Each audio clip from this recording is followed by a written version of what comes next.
Welcome to Samba Samba. Enjoy the video. You begin by reclaiming resources. Run disk cleanup and remove temporary files, then install all pending Windows 11 updates so the OS has performance fixes. Once done, open settings and uninstall apps you no longer use to free space. Make sure you keep at least 10% free drive capacity. You do this first because low disk space and outdated updates are the most common slowdown culprits. These steps create a stable base for deeper tuning. Now optimize runtime behavior.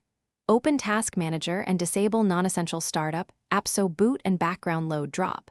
Once disabled, restart to see impact. Then switch your power plan to balanced with higher CPU responsiveness or high performance for peak speed, because power policies throttle CPU and disk. Finally, in System Advanced, reduce visual effects and stop unnecessary background apps.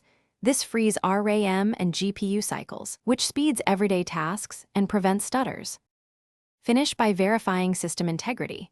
Run SFC and DISM to repair corrupted files, since damaged system files often cause odd slowdowns. Once complete, monitor Task Manager for any persistent CPU, memory, or disk hog. Update or reinstall drivers for the offending device because driver faults can masquerade as slowness.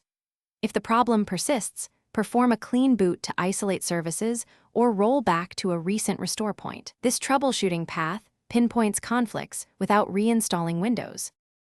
Thanks for watching. Consider subscribing if we helped you.